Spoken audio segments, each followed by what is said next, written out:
마태복음 2장이고요. 1절과 3절 말씀을 함께 보겠습니다. 마태복음 2장 1절로 3절까지 말씀을 우리 같이 한 목소리로 읽겠습니다. 네, 1절입니다. 같이 읽습니다. 헤롯 왕 때에 예수께서 유대 베들레헴에서 나심에 동방으로부터 박사들이 예루살렘에 이르러 말하되 유대인의 왕으로 나시니가 어디 계시냐? 우리가 동방에서 그의 별을 보고 그에게 경배하러 왔노라. 헤롯 왕과 온 예루살렘이 듣고 소동한지라. 아멘. 오늘 말씀의 제목을 먼저 한번 보셨으면 좋겠어요. 오늘 말씀의 제목이 뭐냐면요, 멀리서 온 사람들이라는 제목으로 은혜를 좀 나누려고 합니다. 지난주에 누가복음을 보면서 대림절 첫 번째 주일 말씀을 함께 나누었습니다. 오늘은 대림절 두 번째 주일입니다. 사실 오늘 우리가 이 말씀을 쭉 오래도록 봤습니다. 성탄절기 이 12월 대림절 즈음에 항상 봐왔던 말씀인데 많은 분들이 어라 하면서 생각을 하지 않고 너무 자연스럽게 넘어가는 부분이 있어서 우리 성도님들은 어떻게 생각하실까? 그리고 이 부분을 우리가 은혜 받을 부분이 분명히 있다는 것을 한번 탐구해 보려고 이 말씀을 한번 골라보았습니다. 예수님의 탄생 이야기를 보면은요, 정말 이해가 안 되는 장면들이 몇 개가 있거든요. 그게 뭐냐면은요, 지나칠 정도로 이 베들레헴이 침묵하고 있었다라는 것이 정말 이상한 부분입니다. 누가복음 2장 말씀을 자세히 한번 보시렵니까? 여러분들 2절 말씀 한번 보셔요. 우리가 읽었던 마태복음 2장 2절 말씀 한번 보시면 이상해요. 뭐가 이상할까? 2절 말씀 읽어봅니다. 시작. 유대인의 왕으로 나시니가 어디 계시냐? 우리가 동방에서 그의 별을 보고 그에게 경배하러 왔노라 하니라고 나와 있어요. 뭐가 이상할까? 동방에서 어떤 사람들이 왔어요. 고위 고관, 굉장히 높은 사람들 같은데 찾아왔습니다. 그래서 그들이 물어봅니다. 유대인의 왕으로 누군가 태어나셨다라고 합니다. 메시아 같은데 어디 계신지 아십니까? 누구신지 아십니까? 이 질문을 누가 했냐면 유대인들이 한 것이 아니라 이방 사람들이 했다라는 것이 굉장히 이상한 질문입니다. 이 질문을 듣고 헤롯 대왕이 동방 박사들과 은밀하게 면담을 진행합니다. 헤롯이 물어보지요. 아니, 무슨 말입니까? 제가 왕입니다. 유대인의 왕이 태어났다고요? 그게 무슨 말인지 자세히 설명을 좀 해주셨으면 좋겠습니다. 동방 박사들이 말을 합니다. 우리는 천문학을 연구합니다. 그런데 2년 전부터 유대인의 왕을 알리는 별이 떴습니다. 분명히 왕의 별입니다. 그래서 그 별을 쫓아왔습니다. 분명히 이곳에 유대인의 왕이 오늘 태어났습니다. 그렇게 이야기를 하는 겁니다. 이게 정말 이상한 겁니다. 지난주에 했던 말씀도 사실 이상해요. 왜냐하면 지난주에 천사들이 누구를 찾아왔다고 했죠? 여러분들 기억나십니까? 목자들을 찾아왔다라고 성경에는 기록이 되어 있습니다. 목자들이 천군 천사를 대동해서 천군 천사가 목자들을 향해 나타났습니다. 그리고 그때는 예수님이 태어난 게 아니에요. 천군 천사들이 이제 유대인의 왕이 태어날 것이다라고 말을 한 다음에 2년 정도의 간격이 있고 나서야 예수님이 태어납니다.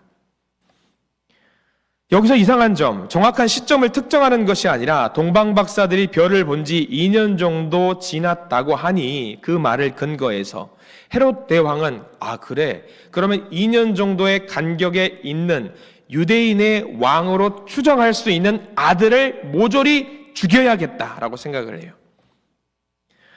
목자들에게 천사들이 나타나서 메시아가 태어날 것이라고 선언하고 2년이 지났습니다. 근데 목자들이 하늘의 별만 봐도 경외감이 생기는데 천사들이 와서 왕이 태어날 것이다 라고 하면은 목자들은 무슨 생각을 할 것 같아요? 제일 먼저 그 소식을 듣고 어디로 갈까요? 집으로 가죠. 집으로 가고 동네, 주막에 또는 밥집에 가서 이야기를 할 겁니다. 간밤에 내가 천사들을 만났는데 천사들이 말하더이다. 왕이 태어날 것이라고 말하더이다. 소문은 빠르게 전파됐겠지요.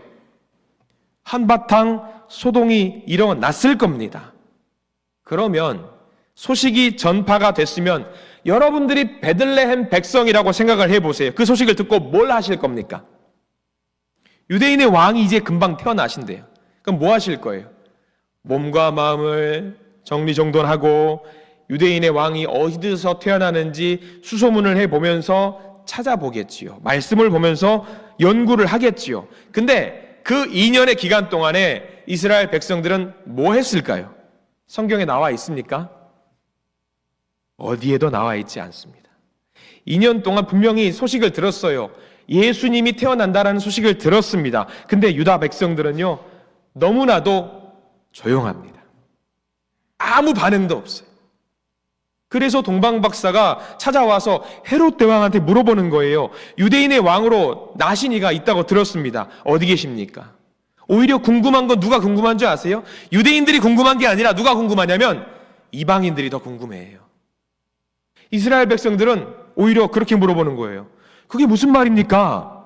그게 무슨 말이에요? 처음 들은 것처럼. 분명히 유대인들은 생각했을 겁니다. 구약 시대부터 간절히 원했던 메시아가 드디어 태어나게 되는구나. 이제 태어나게 되는구나. 기대감 속에서 하루하루를 살아야 될 텐데 그게 아니었어요. 오히려 그게 무슨 말입니까? 너무 조용한 거예요. 침묵이 유지가 됩니다. 그 이유가 이해가 되지 않는 것이 아닙니다. 왜냐하면 여러분들이 생각하는 메시아, 이 세상을 구원하실 메시아라고 하면은 능력이 있는 분일까요? 능력이 없는 분일까요? 당연히 우리는 생각을 합니다. 능력이 있는 분일 겁니다. 그리고 이 세상을 구원할 그 사람은 여러분 가만 생각해 보세요. 고위공직자 스라의 자녀가 더 적합할까요? 저기 천대받은 사람의 자녀가 더 적합할까요? 우리는 고위공직자의 자녀가 오히려 더 적합할 것이라고 생각을 할 겁니다. 근데 사람들이 그래요. 메시아가 태어났는데 어디서 태어났냐면 어디서 태어났다고 그러죠? 마굿간 말구유에서 태어났다고 생각을 합니다. 말을 합니다. 그러면 사람들이 들어요. 아니 우리의 구세주이고 우리의 구원자이고 메시아면은 말구유에서 태어나는 게 말이 되는가? 어디 저기 높은 데서 태어나야 되는 게 맞지 않는가? 그것은 거짓말일 거야. 나는 그것을 믿을 수가 없어. 아마 그렇게 생각하면서 대수롭지 않게 넘어갔을 겁니다. 심지어 십자가 사건도 마찬가지입니다. 우리를 구원하실 구세주인데 피를 흘리시고 고통을 당하시고 부활하셨다고 하는데 믿을 수가 있어요, 없어요? 믿을 수가 없어요. 왜? 아니 우리의 구세주라는데 십자가 형틀에서 죽는 게 말이 되는가? 나는 저 사람을 믿지 않을 것입니다. 그러면서 예수를 믿지 않는 겁니다. 지금 그 상황이지요. 그러니까 다들 너무 조용한 거예요. 내가 믿는 구세주는 저기서 태어날 일이 없어. 저기서 태어날 이유가 없어. 그러면서 믿지 않은 겁니다. 오늘 동방박사의 이야기도 그렇습니다. 여러분들 2장 3절 말씀 한번 다시 한번 보실래요? 2장 3절 말씀 분명히 소동합니다. 이스라엘 백성들이 그 소식을 듣고 소동해요. 2장 3절 말씀 같이 읽습니다. 시작. 헤롯 왕과 온 예루살렘이 듣고 소동한지라. 동방박사가 찾아왔어요. 유대인의 왕으로 나시니가 있다면서요. 어디 계십니까? 이 소문이 발빠르게 퍼집니다. 소동했다라고 기록이 되어 있습니다. 난리가 났다라는 거예요. 왕이 이미 있는데 새롭게 유대인의 왕으로 태어나셨다고 합니다. 이 소문은요 빠르게 퍼집니다.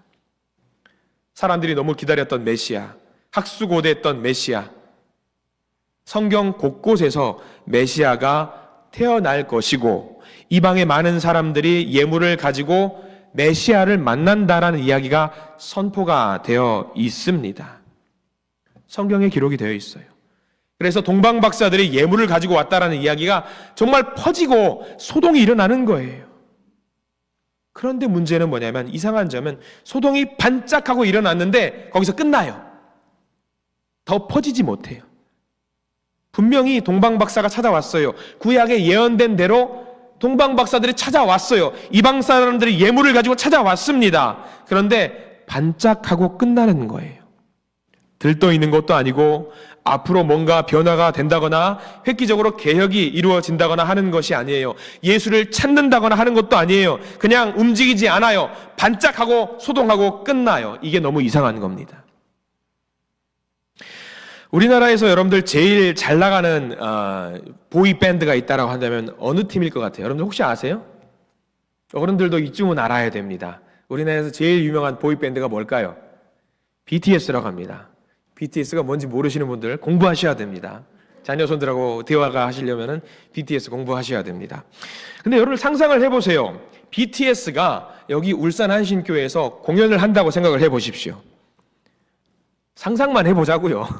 모시고 올 그분들 데리고 올 그게 너무 어려우니까. 근데 만약에 BTS가 여기서 공연을 한다고 치면은 이 우리 교회 어떻게 되는 줄 아세요? 전 세계에서 비행기 티켓을 끊어가지고 사람들이 여기 다 와요. 이 좌석은 발 디딜 틈 인산인해가 이루어져요. 난리가 나는 거예요. 소동이 나는 거예요. 생각해 보세요. BTS 같은 유명한 팀 애들이 어딘가 와가서 공연을 한다라고 하면은요, 난리가 나요. 그 지역은요, 이 교회만 난리 나가는 게 아니라 울산광역시 자체가 뒤집어지는 거예요. 숙박업소를 예약을 해야 되고 안전 문제라든가 치안 문제를 신경 써야 되기 때문에 관공서에서도 난리가 나는 겁니다. 정말 소동이 일어나는 거예요. 마찬가지예요. 비교가 되지 않을 메시아예요. 예수 그리스도 유대인의 왕이 베들레헴에서 태어난답니다. 그럼 어떤 일이 벌어져야 되는 것이 정상이겠습니까? 난리가 나야 되는 거예요. 난리가 나야 되는 거예요. 근데 많은 사람들이 소동 반짝 일어나고 끝났다라는 거예요. 이게 정말 이상한 겁니다. 말이 안 되는 일이 성경에 기록이 되어 있는 거예요. 이게 뭘 말하는지 여러분들 아시겠어요? 성경이 말하고 있는 이 상황, 우리는 아무렇지 않게 대수롭지 않게 소동이 일어났네, 그리고 뭐 일상생활로 사람들이 일을 하네, 이게 이상해야 되는 거예요. 분명히 유대인들은 그렇게 생각을 했을 겁니다. 아, 유대인의 왕이 오셨다고? 근데 내가 아무리 생각해도 유대인의 왕이라면 휘황찬란하게 등장해야 되는 거 아닌가? 그런 식으로 말구유에 마굿간에 오셨다라고 하는 건 내가 생각해도 유대인의 왕은 아닌 것 같은데, 나를 용서해 주시고 나를 사랑해 주시고 내게 복을 주셔야 되는 분이 그런 식으로 등장하는 것은 아닌 것 같은데, 말구유? 아니야, 나는 그분을 믿을 수가 없어. 그렇게 된 겁니다. 그분은 메시아가 아닐 거야, 그거죠. 여기서 헤롯 대왕은 가관입니다.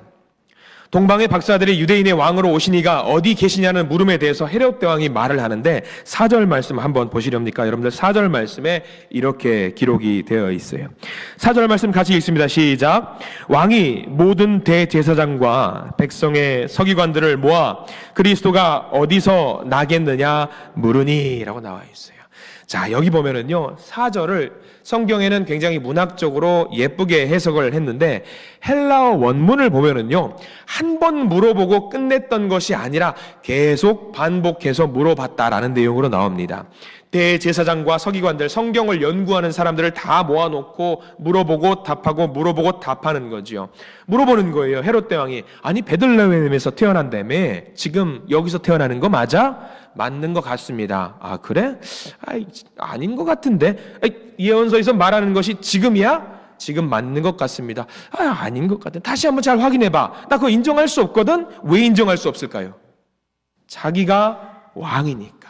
계속해서 물어보는 거예요. 부정하는 거예요. 율법을 부정하는 겁니다. 인정하지 못하겠다라는 거예요. 왜? 내가 왕이니까. 헤롯 대왕은요, 권력에 대한 지대한 욕심이 있었어요. 그래서 헤롯 대왕이 이스라엘 백성들의 환심을 사려고 성전도 정말 어마어마하게 지었고요.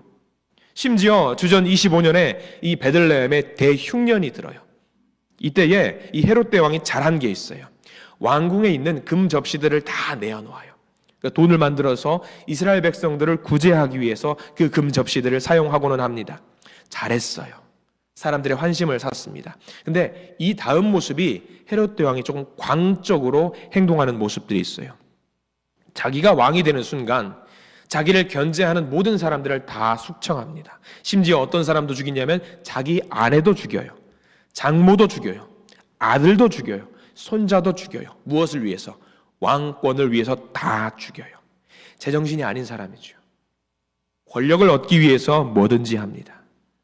그래서 그때 당시 로마의 황제가 헤롯 대왕을 두고 그런 말도 합니다. 헤롯의 아들이 되기보다는 헤롯의 돼지가 되어라. 그런 말도 하는 거예요. 막 나가는 사람이었어요. 그러면 율법에 따라서 자기가 가장 무서워해야 될 존재가 딱 하나 있네요. 누구죠? 율법에 기록된 유대인의 왕 메시아입니다. 유대인들이 학수고대했던 메시아입니다. 메시아가 나타났다는 소식을 들으니까 헤롯 대왕은 가만히 있을 수가 없는 거예요. 어떻게 해야 됩니까? 찾아야죠. 그리고 뭘 해야죠? 숙청하고 제거해야 합니다. 그래서 동방박사들에게 말을 합니다. 당신들이 먼저 찾아보시오. 그리고 경배하시오. 그리고 돌아와서 우리에게 알려주면 우리도 가서 그 유대인의 왕 메시아를 향해서 경배하겠습니다. 말을 굉장히 예쁘게 합니다. 종교적인 언어를, 경건한 용어를, 친절한 용어를 사용해서, 그러나 속으로는 그 예수를, 아기 예수를 암살하고자 하는 그런 마음이 있었어요. 그래서 그 2년 동안, 그 별이 떠 있는 그때부터 실제로 예수님이 태어나는 그 2년 동안 추측을 해서 2년간에 태어난 모든 남자아이를 죽이라고 명령을 내립니다. 끔찍한 사람이지요. 그런데 오늘 성경 본문을 보면요, 헤롯보다 더 끔찍한 사람들이 있었다라는 사실을 우리가 알아야 합니다. 누구냐면 예루살렘 사람들입니다. 팀 켈러라고 하는 세계적으로 유명한 목사님이 한 분 계십니다. 그분이 예수라는 책을 쓰셨어요. 그 책에 대림절을 보내고 있는 우리에게 소중한 말씀을 던지고 있거든요. 뭐냐면 사람들은 하나님께서 주시는 사랑과 도움과 힘과 용서와 행복을 원한대요. 아마 여러분들도 마찬가지일 겁니다. 하나님께서 주시는 사랑과 도움과 힘과 용서와 행복. 근데 그거를 원하는데 하나님은 원하지 않는다라는 거예요. 하나님은 원하지 않는다라는 거예요. 그분이 주시는 무언가는 원하는데 하나님은 원하지 않는다라는 거예요. 지금 이스라엘 백성들이 그랬습니다. 메시아 예수 그리스도가 오시기를 간절히 고대했습니다. 정말로 고대했습니다. 왜? 그분이 오시면 무엇이 있으니까? 희망이 있으니까. 그분이 오시면 생명이 있으니까. 그분이 오시면 모든 것이 다 일어설 수 있다고 생각을 했으니까. 기대가 컸으니까. 정말 오셨습니다. 정말 오셨어요. 정말 오셨는데 아무도 움직이지 않아요. 아무도 움직이지 않아요. 왜? 이 땅에 많은 사람들이 하나님을 믿는다고 하는데, 하나님을 고대한다라고 하는데, 하나님을 기다렸던 것이 아니라 하나님이 주셨던 유익을 기다렸다라고 꼬집고 있는 거예요. 오늘 마태복음 2장에서도 이 소동이 일어났어요. 굉장히 큰 소동이 일어났어요. 야, 드디어 우리를 구원하실 메시아가 오셨대. 그런데 그 메시아가 어디서 태어났냐면 마굿간에서 태어나셨대. 그럼 그분이 우리에게 뭘 줄 게 있어? 아니, 그건 없는 것 같다. 그러면 그분은 메시아가 아닐 거야 라고 부정을 했던 거예요.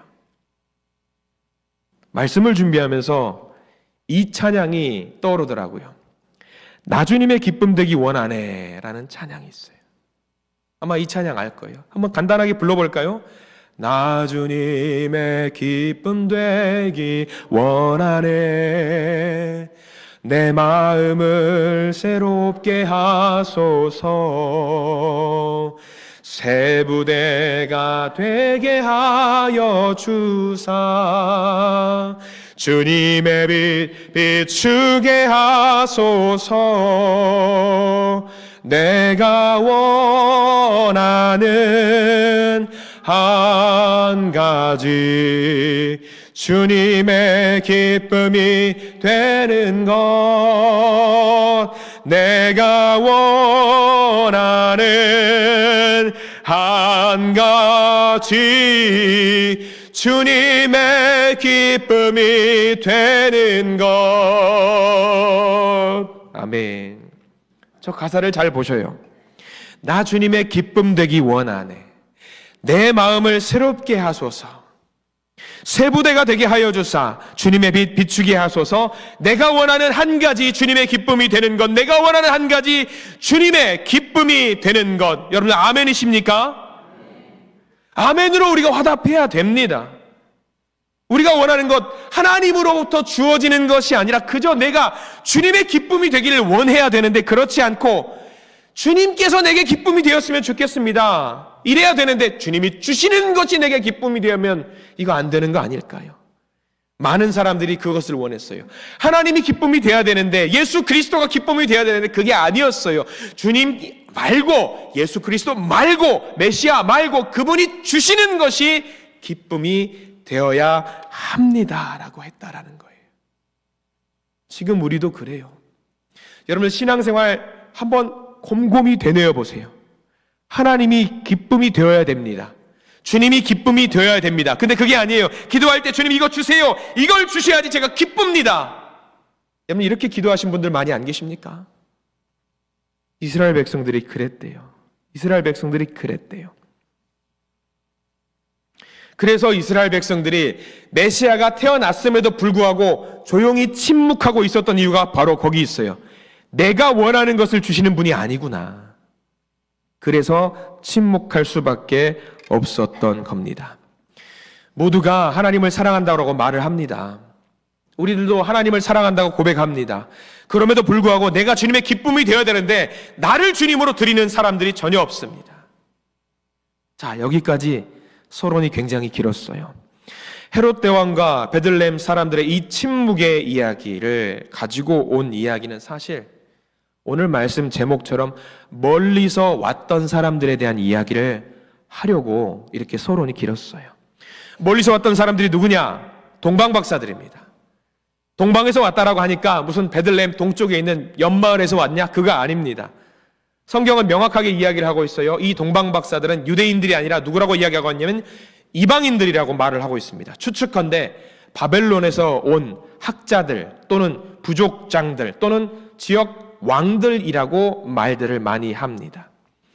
바벨론 포로 시대에 율법들이 전파가 됐고 그 율법을 통해서 메시아를 믿었던 사람들이 동방에 있었을 것이라고 생각을 하는 겁니다. 이 사람들이 왔던 거리를 조금 길게 잡자면 1600km를 걸어서 또는 동물, 가축들을 타고 왔을 것이라고 이야기합니다.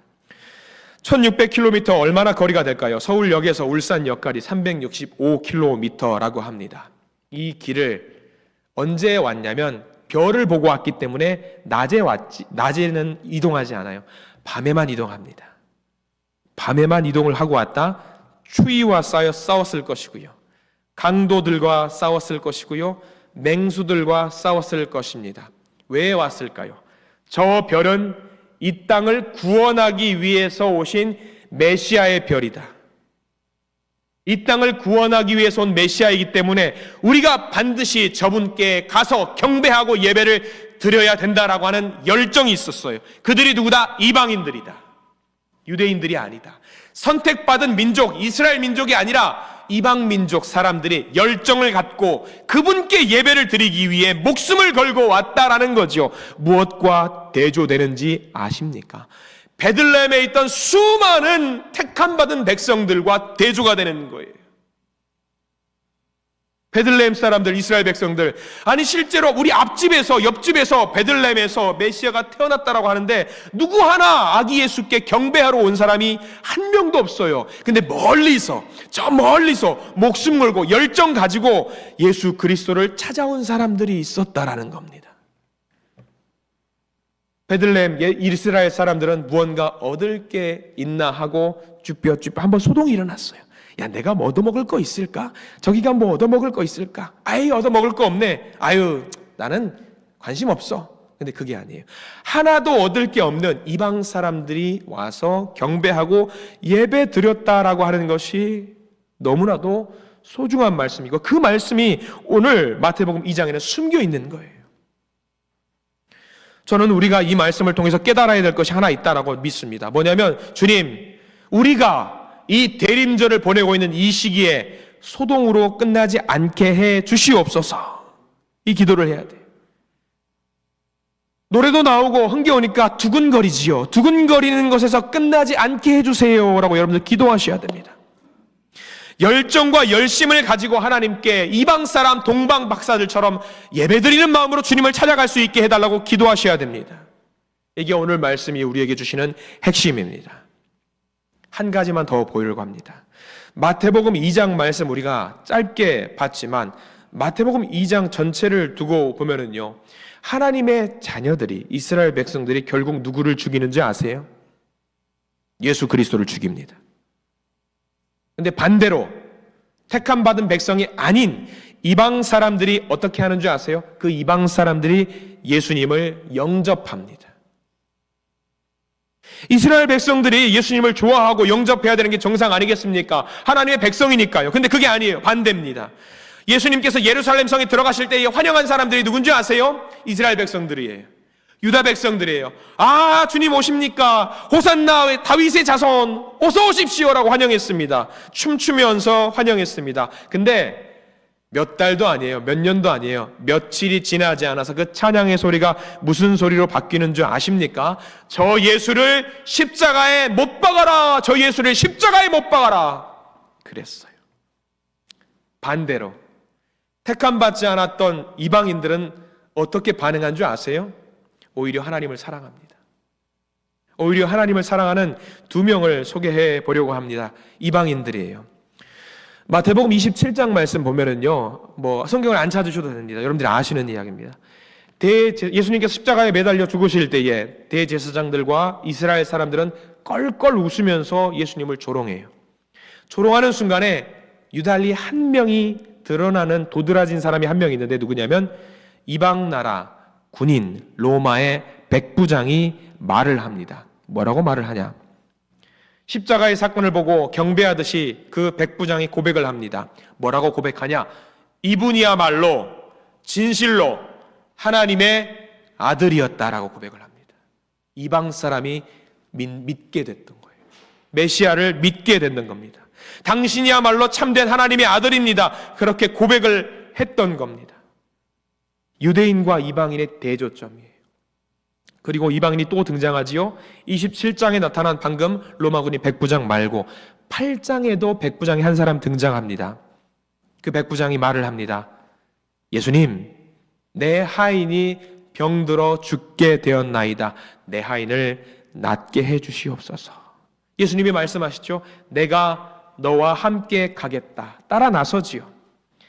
그러니까 손사래를 치는 겁니다. 아니요. 그러지 마십시오. 예수님, 우리 집에 가실 필요가 없습니다. 나도 백부장입니다. 군인입니다. 상관이 뭐라고 명령하면 이렇게 하고 또 명령하면 저렇게 합니다. 마찬가지입니다. 예수님은 주인이십니다. 메시아십니다. 그저 말씀만 하시면 됩니다. 예수님이 그 믿음을 보고 그 고백을 듣고 놀랍니다. 충격을 받으십니다. 내가 이스라엘에서 이런 믿음을 본 사람이 없다. 이방인은 받아들여요. 근데 누가 거부하냐면 예수를 믿는다라고 하는 그때 당시에 이스라엘 백성들이 오히려 메시아를 거부하더라는 거예요. 충격적인 거죠. 마태복음 8장에 나온 백부장의 고백을 듣고 주님께서 한마디 더 하시는 말씀이 있어요. 이 말씀은 꼭 보셔야 되겠더라고요. 마태복음 8장 12절 말씀을 화면으로 한번 띄워드리려고 하는데 마태복음 8장 12절 말씀 반드시 같이 읽겠습니다. 예수님께서 이스라엘 백성들을 향해서 꼬집으면서 하시는 말씀이 이 말씀이에요. 같이 읽습니다. 시작. 그 나라의 본 자손들은 바깥 어두운 데 쫓겨나 거기서 울며 이를 갈게 되리라. 저 말씀이 무슨 말씀인지 아시겠습니까? 마음만 있고 생각만 있고 멋대로 살았던 헤롯 같던 그리고 예수님을 십자가에 못 박으라고 했던 예수님을 진정으로 사랑하지 않았던 이스라엘 백성들이 결국 어떻게 된다고요? 쫓겨나서 거기서 이를 부득부득 갈면서 울게 된다라는 겁니다. 버림받게 된다라는 거죠. 근데 이방인들은 어떻게 될까요? 다시 말하면 하나님에 대한 열정을 가지고 주님 앞에 나온 사람들은 어떻게 될까요? 하나님께 칭찬을 받고 사랑받는 사람이 된다라고 성경에는 나와 있습니다. 오늘 본문을 통해서 성경이 말씀이 우리에게 이야기하고 있는 것은 뭔지 아시겠죠? 우리가 하나님 앞에서 열정의 사람이 되어야 된다라는 겁니다. 대륜절 여러분들 많은 노래 부르시잖아요. 흰눈 사이로 썰매를 타고 달리는 기분. 그러다가 넘어지면 어떡합니까?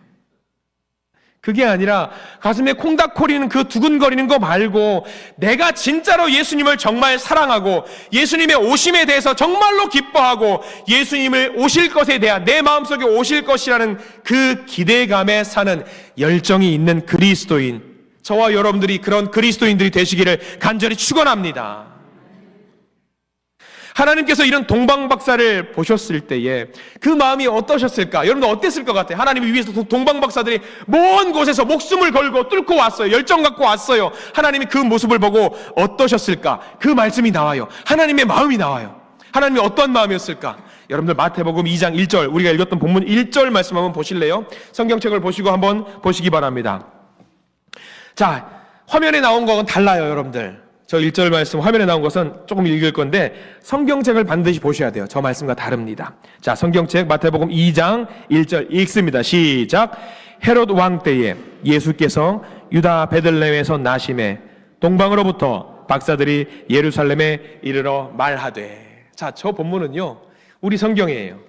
우리 성경입니다. 근데 저기에 헬라어 원문에는요, 빠진 단어가 하나가 있어요. 자, 다음 화면을 보여주십시오. 어디가 빠졌는지. 저기 노란색으로 표시를 해주시니까 당연히 티가 나겠죠. 원문에는 보라라는 단어가 있는데 우리 번역본에는 보라라는 단어가 없어요. 왜 보라라는 단어가 중요한지 아세요?